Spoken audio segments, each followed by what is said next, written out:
All my daughters are outstanding extemporaneous speakers. I am not. Thanks, Dad. I've been given lots of advice on what to say, what not to say, what to do, what not to do.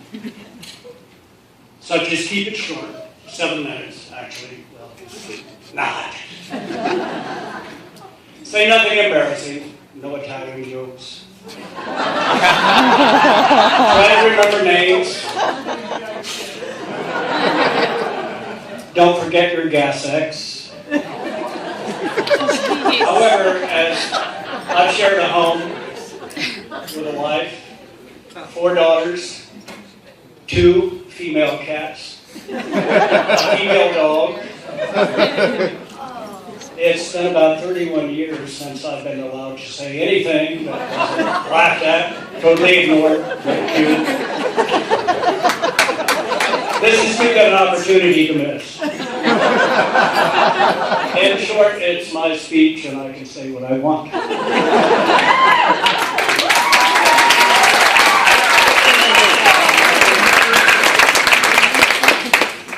For those of you whom I haven't met, I'm John Borden, Rebecca's dad. And on behalf of my wife Betsy and TJ's parents, Tom and Linda, I'd like to welcome you all here today to celebrate the marriage of our daughter Rebecca to TJ. I know that many of you have traveled long distances to be here. People have come from Texas, Colorado, Montana, Washington State, Florida, Boston, Bermuda, Sicily. I'm sure I've missed some. My apologies. Thank you all for coming to see me. It's very much appreciated. Seriously, I do want to thank you for coming to help celebrate this very special day. As I look around the room, I realize how many friends that Becca and TJ have. And I hope you all have a wonderful evening. By your presence here, you show your friendship, your love, and you add greatly to the joy of this wonderful day. Thank you for coming. I'm aware that some of the cocktail napkins that were used during the cocktail hour, particularly fun fact number 5,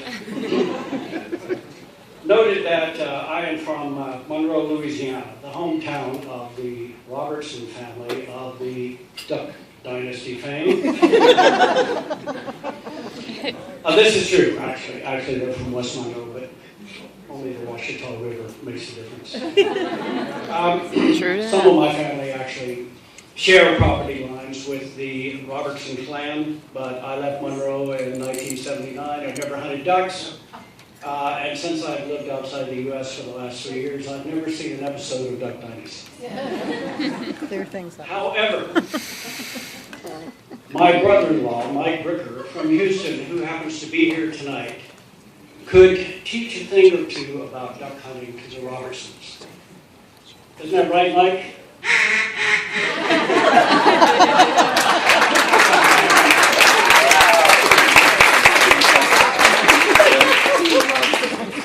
Thank you, Mike. What Mike said in duck speak was, please don't ever ask me to do this again. I must admit that I am the proudest dad in the world to have accompanied Rebecca today. I think you'll all agree that she looked stunning. Oh, yeah.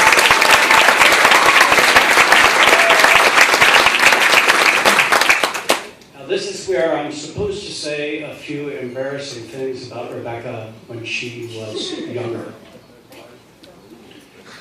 But unfortunately, Rebecca has been the perfect daughter. And she holds grudges, so I'd best pass on the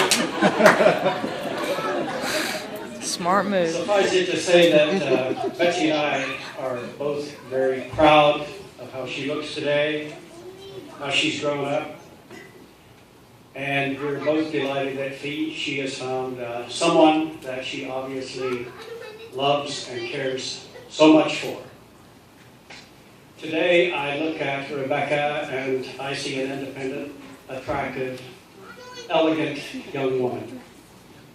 She obviously takes after her mother. Of course, she has certain traits from me. Her musical talent, her allergy to housework, her brown eyes, actually one brown, one sort of amber, but who'd ever notice, and her ability to always finish her dinner, and sometimes her sister's dinners as well, if there was a $5 bet on the line. There are two things that we as parents try to give our children. One is wings, the other is roots. Becca, you have grown your wings, you have flown the nest, but you will always have roots and love within the Borden family. In TJ, I believe that Rebecca has met the perfect partner. Although we've only known TJ a couple of years, both Betsy and I think he is everything that we could hope for in a son-in-law. Welcome to the family, TJ.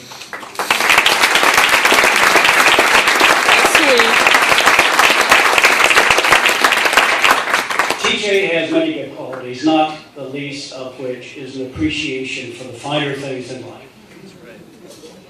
Well, after all, he did marry our daughter. TJ, I hope that you will be able to keep Rebecca in the lifestyle to which she has become accustomed. That's true. And for that reason, I totally understand why you have chosen a career in finance and banking. Now we get to the tricky part of the speech. According to the Idiot's Guide for Wedding Speeches, this is where I'm supposed to give advice on the subject of marriage. Many of you would probably say that I'm not the best person to do this. I wouldn't argue.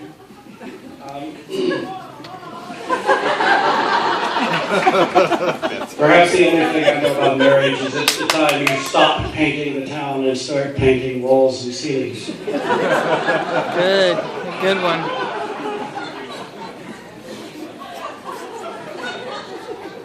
TJ and Becca don't really need my advice. The only thing I would say is that you have to choose the right partner for the right reasons, and I think you both have done so. But I suppose after 31 years of marriage, I should be able to manage something a bit more constructive. A great philosopher once said that women are to be loved, but not understood. Damn. Mind you, TJ, helping around the house is not a bad idea. I know from crime statistics that there has never been a case of a wife shooting her husband while he was washing the dishes.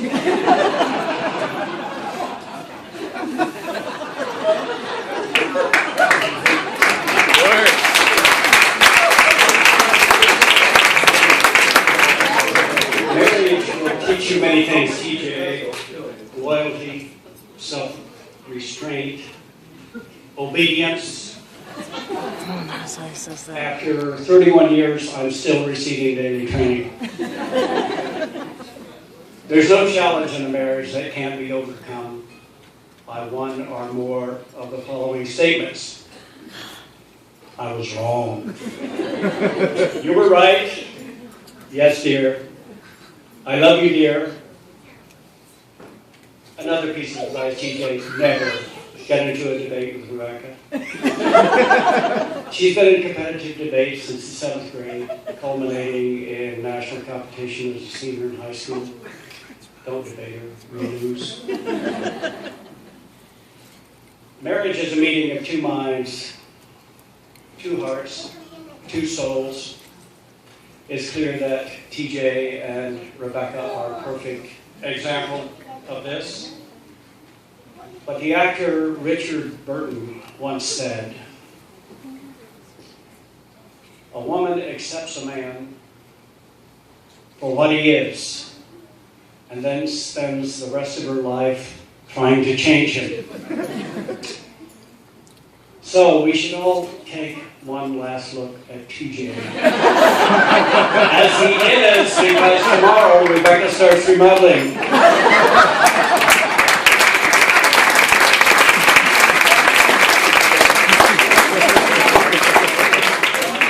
He's a great. And TJ, remember, women, very simple. Women are like mobile phones.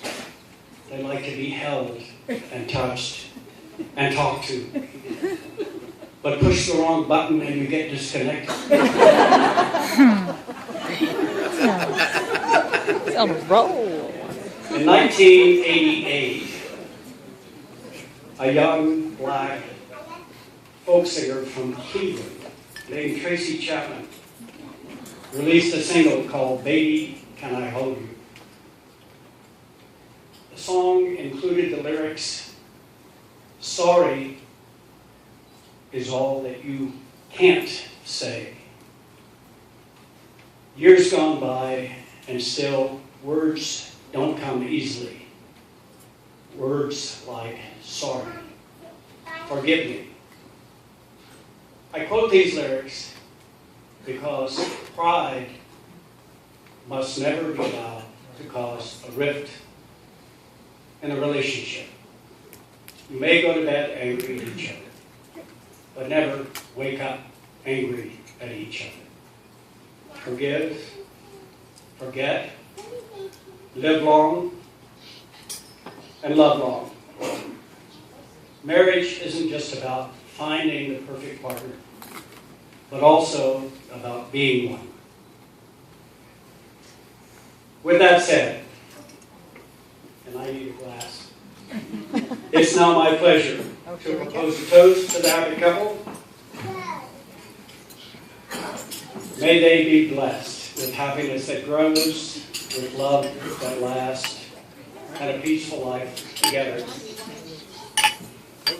I wish them enjoyment for today, fulfillment of all their hopes and dreams for tomorrow, and love, health, and happiness always. Shall we stand and lift our glasses? Oh, yeah. To the bride and groom, Mr. and Mrs. TJ. Cheers.